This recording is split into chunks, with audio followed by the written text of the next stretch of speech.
आज छत्तीसगढ़ के लोगों को मैं कहना चाहता हूं, एक मौका दे के देख लो, एक मौका।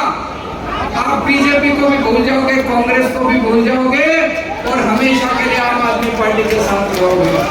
भारत माता की। बेईमानी करे मोदी जी और जेल जाए मनीष सिसोदिया। 57 रुपए का पेट्रोल है, 4 रुपए टैक्स ले लो, 5 रुपए टैक्स ले लो, 6 रुपए टैक्स ले लो, 45 रुपए टैक्स ऐसे ही दूध पे लगा दिया, ऐसे ही सब्जियों पे लगा दिया, ऐसे ही छाछ पे लगा दिया, लस्सी पे लगा दिया, चाय पे, हर चीज पे टैक्स, हर चीज पे टैक्स।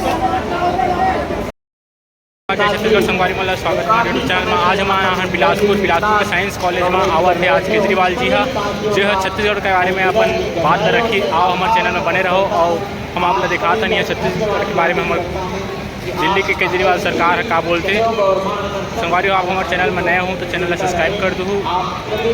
ठीक है संगवारी हो, चलो दिखाते ना हमारे। बिजली का बिल आता है, सबका बिजली का बिल आता है, उसमें जीरो लिखा होता है, जीरो। आपको यकीन नहीं होगा, चमत्कार है ये। बिजली का बिल जीरो आता है, 24 घंटे बिजली आती है। छत्तीसगढ़ में बिजली नहीं आती, केवल बिजली का बिल आता है, मुझे पता चला।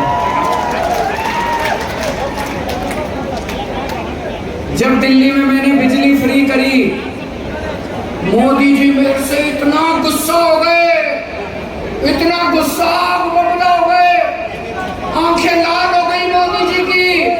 बोले केजरीवाल फ्री की रेवड़ी बांट रहा है, केजरीवाल फ्री की रेवड़ी बांट रहा है।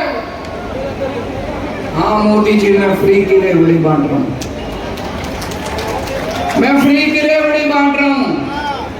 आपके वाले तो सारे रेवड़ी लूट के ले जाते हैं, अपने घर भर रहे हैं सारी रेवड़ी से। मैं फ्री की रेवड़ी बांट रहा हूँ। दिल्ली में मैंने हर दिल्ली वाले के हाथ में, हर दिल्ली वाले के हाथ में 7 फ्री की रेवड़ी रख दी। 7 रेवड़ियां हर एक को दे दी। पहली रेवड़ी सबको फ्री बिजली दे दी, 24 घंटे बिजली दे दी। दूसरी रेवड़ी पूरी दिल्ली में शानदार स्कूल बना दिए, इतने अच्छे स्कूल, इतने अच्छे स्कूल। अब अमीरों के और गरीबों के बच्चे एक ही स्कूल में पढ़ते हैं, एक ही डेस्क पे। जज का बेटा, आईएएस अफसर का बेटा और रिक्शे वाले का बेटा एक ही डेस्क पे एक ही किताब से पढ़ते हैं। तो दूसरी रेवड़ी मैंने सारे सब लोगों के बच्चों के लिए अच्छी और फ्री शिक्षा का इंतजाम किया है। तीसरी रेवड़ी सबके लिए अच्छा इलाज का इंतजाम कर दिया। भाई साहब आज इलाज इतना महंगा हो गया, घर में अगर कोई बीमार हो जाए जमीन बेचनी पड़ जाती है, जेवर बेचने पड़ जाते हैं। दिल्ली में नहीं। अगर आपके घर में किसी को बुखार भी हो जाए, डॉक्टर को दिखाने जाते हो, डॉक्टर की फीस भी मुफ्त, दवाई भी मुफ्त, टेस्ट भी मुफ्त। अगर आपको कैंसर हो जाए, भगवान ना करे, बहुत बड़ा ऑपरेशन कराना हो, सारे ऑपरेशन का खर्चा मुफ्त, सब कुछ मुफ्त, सबका इलाज मुफ्त। बच्चों का भी, बूढ़ों का भी, अमीर का भी, गरीब का भी, सबका इलाज मुफ्त कर दिया। और शानदार इलाज, एयर कंडीशन अस्पताल बना दिए, मोहल्ला क्लिनिक बना दिए पूरी दिल्ली के। ये तीसरी रेवड़ी, हर दिल्ली वाले के हाथ में ये तीसरी रेवड़ी रखी। चौथी रेवड़ी, दिल्ली के अंदर बसों में महिलाओं का सफर फ्री कर दिया। किसी बस में चढ़ जाओ, प्राइवेट बस में चढ़ जाओ, सरकारी बस में चढ़ जाओ, कोई टिकट नहीं लगती किसी महिला की, सबको बसों का फ्री। पांचवी रेवड़ी, हर घर के अंदर जितने बुजुर्ग हैं, सब बुजुर्गों को फ्री में तीर्थ यात्रा करा के लाते हैं। अयोध्या जी लेके जाते हैं, रामेश्वरम लेके जाते हैं, पुरी लेके जाते हैं, शिरडी बाबा लेके जाते हैं। हर परिवार के बुजुर्गों को फ्री तीर्थ यात्रा कराते हैं। और छठी रेवड़ी, जितने बेरोजगार बच्चे रोजगार का इंतजाम कर रहा हूँ। 12 लाख बच्चों को रोजगार दिला दिए। पंजाब में भगवंत मान ने 30,000 बच्चों को सरकारी नौकरी दे दी और अभी 3 लाख बच्चों को और नौकरी देने का इंतजाम कर रखा है। ये 6 फ्री की रेवड़ी हमने हर एक के हाथ पे रख दी। पता होनी चाहिए कि नहीं होनी चाहिए? आज मैं छत्तीसगढ़ के लोगों से पूछना चाहता हूँ, आपको पहली फ्री की रेवड़ी फ्री बिजली चाहिए कि नहीं चाहिए? हाथ खड़े करके, पीछे वाले भी हाथ खड़े करके बताना। आपको दूसरी फ्री की रेवड़ी फ्री शिक्षा चाहिए कि नहीं चाहिए? आपको तीसरी फ्री की रेवड़ी अच्छा इलाज चाहिए कि नहीं चाहिए? फ्री की रेवड़ी रोजगार चाहिए कि नहीं चाहिए? आपको फ्री की तीर्थ यात्रा चाहिए कि नहीं चाहिए? आपको महिलाओं का सफर फ्री चाहिए कि नहीं चाहिए? मैं अगर गरीबों के हाथ में थोड़ी सी रेवड़ी रख दूं तो क्या तकलीफ है मोदी जी को? चारों तरफ इतनी महंगाई कर रखी है मोदी जी ने, इतनी महंगाई है कि नहीं है? घर का खर्चा चलना मुश्किल हो रहा है, तनख्वाह बढ़ी नहीं, आमदनी बढ़ी नहीं और खर्चे बढ़ते जा रहे हैं। सब्जी महंगी हो गई, आटा महंगा हो गया, दूध महंगा हो गया, हर चीज महंगी होती जा रही है। कभी सोचा महंगाई क्यों हो रही है? कभी सोचा महंगाई क्यों हो रही है? अपने आप नहीं हो रही। मोदी जी ने इतना टैक्स लगा दिया, इतना टैक्स लगा दिया, आजादी के बाद इतना टैक्स कभी नहीं लगा था। दूध पे टैक्स लगा दिया, छाछ पे टैक्स लगा दिया, कभी नहीं लगा था दूध पे टैक्स, छाछ पे टैक्स कभी नहीं लगा था, लस्सी पे टैक्स लगा दिया, चाय पे टैक्स लगा दिया, कॉफी पे टैक्स लगा दिया, तेल पे टैक्स लगा दिया, आटे पे टैक्स लगा दिया, चावल पे टैक्स लगा दिया, हर चीज पे टैक्स लगा दिया। और टैक्स भी कोई थोड़ा मोटा नहीं। सुनो, जाना हाथ दिखा। पेट्रोल यहाँ पे छत्तीसगढ़ में क्या हाथ दिखा दे। पेट्रोल 102 रुपए लीटर है। अब पेट्रोल का भाव 57 रुपए है और 45 रुपए उसके ऊपर टैक्स है। 1 लीटर पेट्रोल 57 रुपए का आता है, 45 रुपए टैक्स। बताओ लूटेंगे क्या? अरे यार 57 रुपए का पेट्रोल है, 4 रुपए टैक्स ले लो, 5 रुपए टैक्स ले लो, 6 रुपए टैक्स ले लो, 45 रुपए टैक्स। ऐसे ही दूध पे लगा दिया, ऐसे ही सब्जियों पे लगा दिया, ऐसे ही छाछ पे लगा दिया, लस्सी पे लगा दिया, चाय पे, हर चीज पे टैक्स, हर चीज पे टैक्स। आपको ये जान के ताज्जुब होगा, हम कहते हैं ना अंग्रेज हमारा, जब अंग्रेज थे हमारा खून चूसते थे। अरे उन अंग्रेजों ने भी कभी दूध पे टैक्स नहीं लगाया था, उन अंग्रेजों ने भी कभी लस्सी पे, खाने पीने की चीजों पे टैक्स नहीं लगाया था। पिछले 75 साल में कभी खाने पीने की चीजों पे टैक्स नहीं लगा। मोदी जी ने तो खाने पीने की चीजें भी नहीं छोड़ी दोस्तों। इतना टैक्स, इतना टैक्स, इतना, इसीलिए महंगाई हो रही है। महंगाई अपने आप नहीं हो रही है, ये दाल महंगी हो रही है, खाने पीने की, ये सारा पैसा जा कहाँ रहा है? इतना टैक्स इकट्ठा करके मोदी जी कहाँ ले जा रहे हैं? लुटा रहे हैं। लुटा रहे हैं, किसको दे रहे हैं? किसको दे रहे हैं?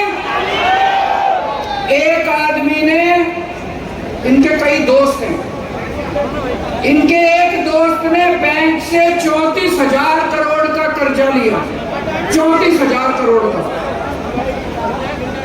कर्जा ले लिया, नीयत खराब हो गई, बोला मैं कर्जा नहीं लेता। मोदी जी को क्या करना चाहिए था? उसको जेल में डालना चाहिए था कि नहीं डालना चाहिए था? उसका कर्जा माफ कर दिया, 34,000 करोड़ रुपए का कर्जा माफ कर दिया। एक और आदमी का 18,000 करोड़ का कर्जा माफ कर दिया। एक और आदमी का 22,000 करोड़ रुपए का कर्जा माफ कर दिया। 11 लाख करोड़ रुपए का कर्जा माफ कर दिया मोदी जी ने। आपसे दूध के ऊपर पैसे ले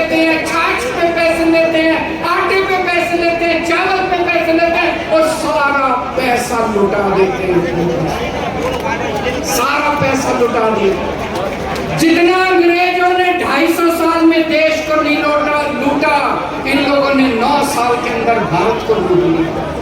जितना कांग्रेस ने 75 साल में नहीं लूटा, इतना इन्होंने 6-7 साल के अंदर भारत को लूट लिया। इसलिए महंगाई हुई। और मैं आपसे पूछना चाहता हूं, जिस आदमी ने 34,000 करोड़ रुपए का कर्जा लिया बैंक से, मोदी जी ने उसका कर्जा माफ कर दिया, फ्री में कर दिया। मैं पूछना चाह रहा हूं, फ्री में कर्जा माफ कर दिया?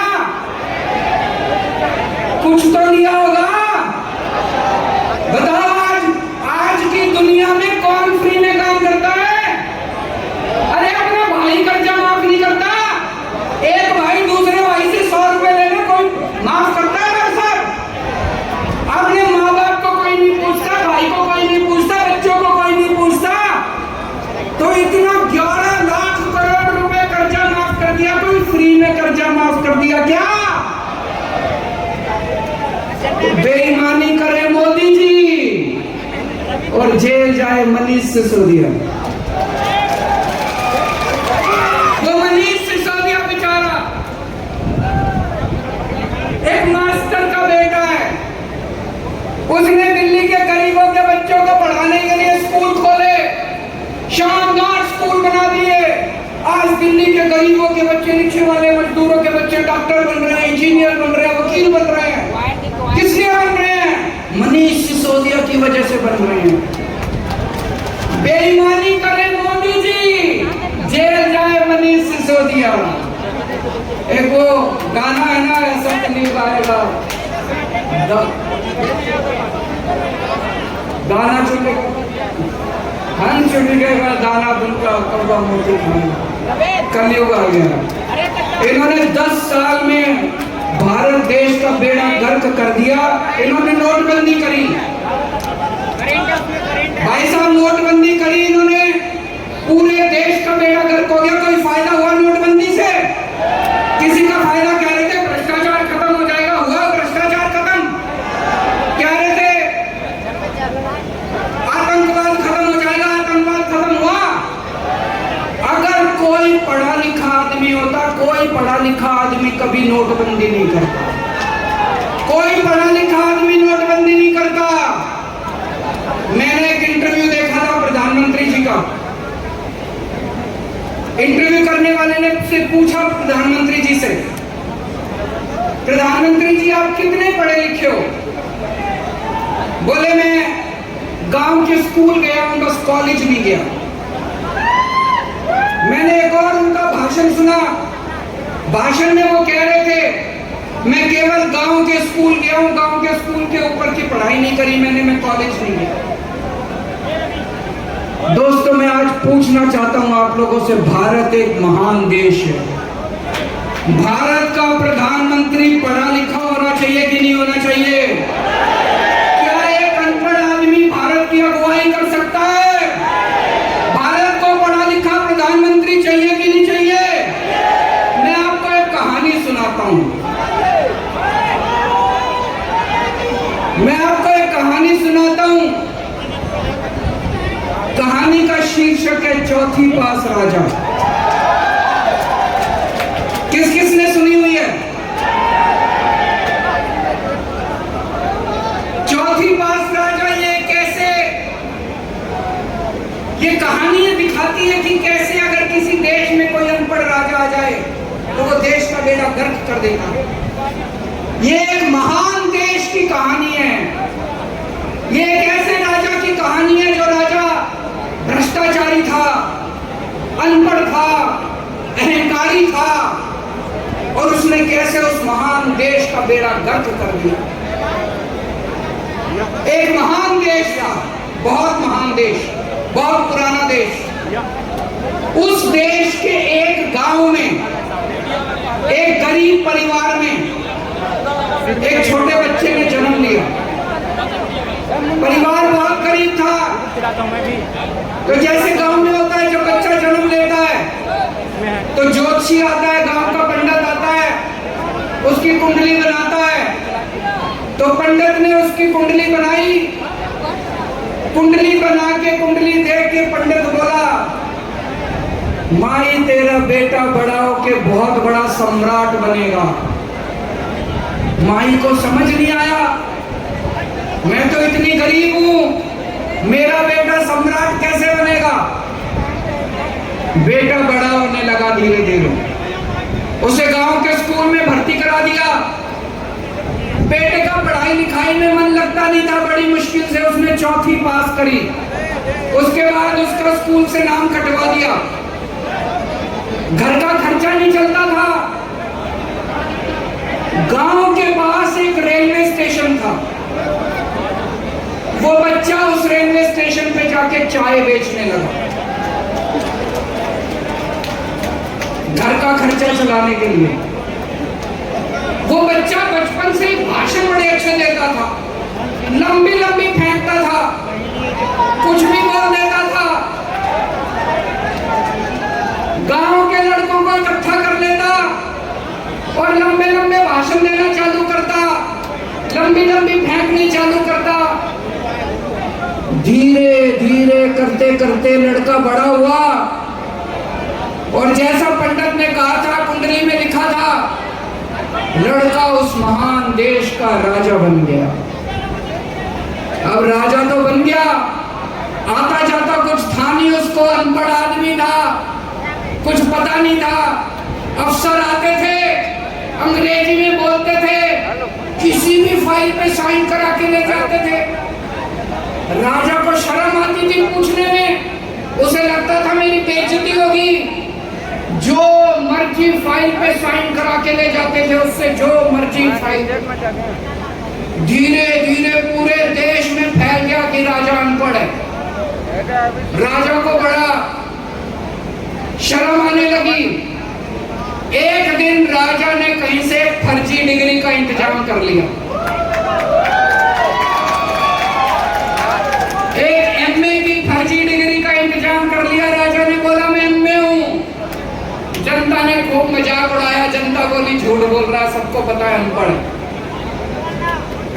राजा को कपड़ों का बड़ा शौक था। एक दिन में 4-4 बार कपड़े बदलता था, 4-4 बार कपड़े बदलता था।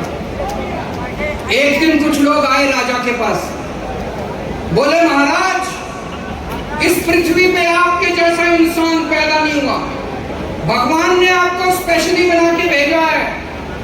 आप नोटबंदी कर दो और देखो देश से भ्रष्टाचार खत्म हो जाएगा, आतंकवाद खत्म हो जाएगा।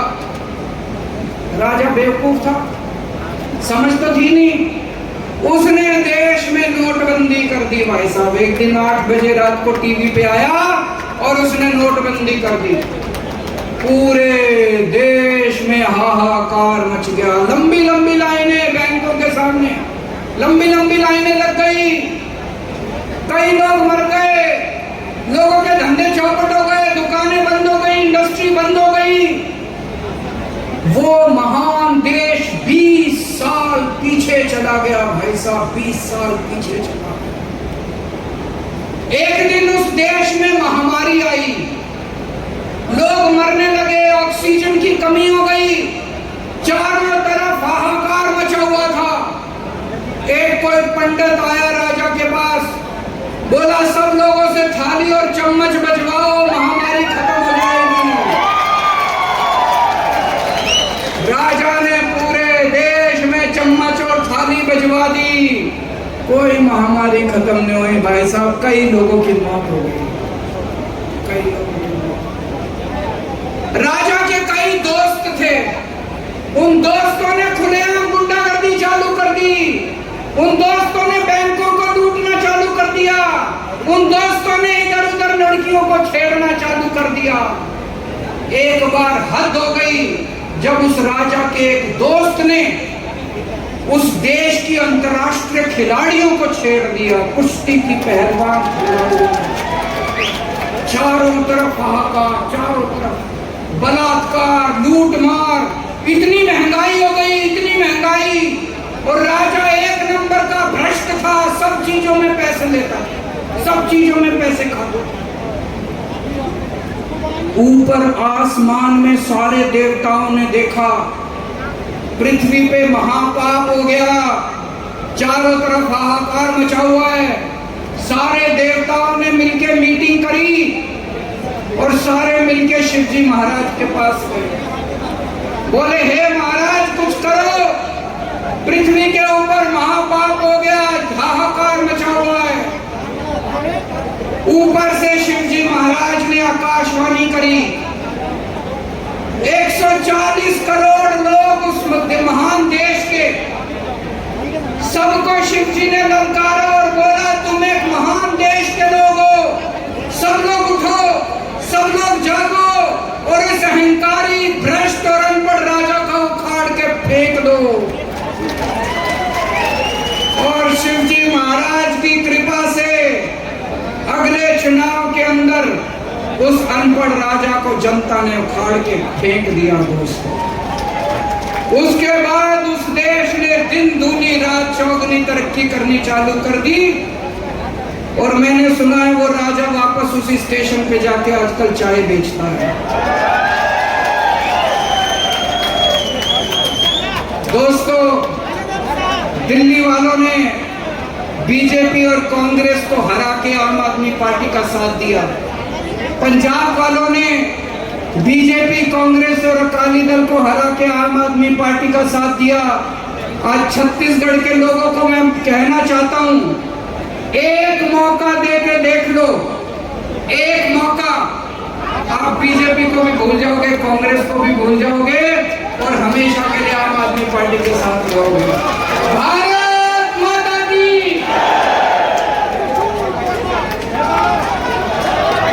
सभी साथी